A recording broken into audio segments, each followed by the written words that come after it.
আমি সত্যি স্বপ্ন দেখি সবাইকে সঙ্গে নিয়ে এই আগামী নারায়ণগঞ্জকে নিয়ে।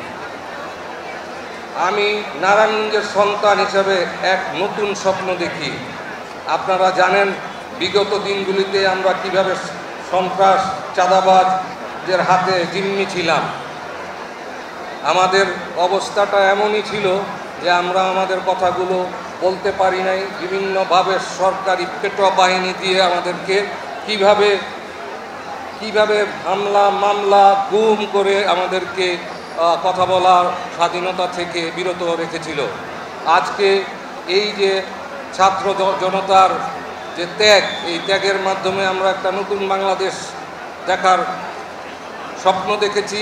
ইনশাআল্লাহ আমরা এই স্বপ্ন আপনাদের মাধ্যমে বাস্তবায়ন করব।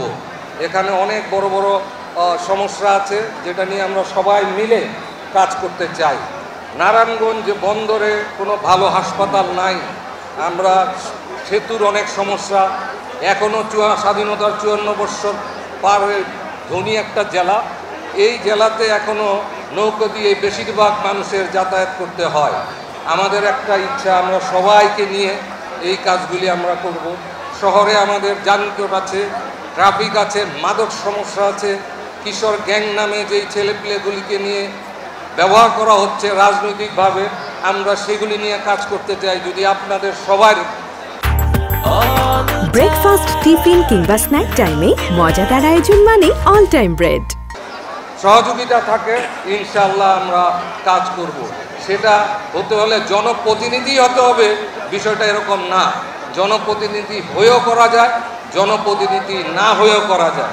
এখানে আমাদের সাথে যারা বসে আছেন সবাই কোনো না কোনো জায়গা থেকে আমরা যারা আছি সবাই নিজের দিক থেকে কখনো না কখনো সামাজিক কর্মকাণ্ডে জড়িত থাকি। রাজনীতির ঊর্ধ্বে থেকে আমরা কাজ করার চেষ্টা করি। আমার এই ইচ্ছাকে ও উদ্যোগকে অনেকেই নানাভাবে ইতিবাচক এবং নেতিবাচক হিসাবে সমালোচনা করেছেন। যারা ইতিবাচক সমালোচনা করেছেন তাদেরকে আমি সাধুবাদ জানাই এবং ধন্যবাদ জানাই, এবং যারা নেতিবাচক সমালোচনা করছেন এবং করতেছেন তাদেরকে বলবো ব্যক্তিগত আক্রমণ না করে গঠনমূলক সমালোচনা করেন, যেটা থেকে ভুল শুধরে আমরা সকলে ঐক্যবদ্ধভাবে নারায়ণগঞ্জের উন্নয়নের জন্য কাজ করতে পারি। আমাকে নিয়ে আপনাদের অনেকের দ্বিধা যে আমি বিএনপি করি কিনা, আজকে যে সকল বিএনপির মা ভাই বোনেরা এখানে এসেছেন তারাই প্রমাণ করে দিয়েছেন আমি বিএনপি করি কিনা। আপনারা সবাই দোয়া করবেন আমি যেন আপনাদের আস্থা এবং বিশ্বাস ধরে রাখতে পারি।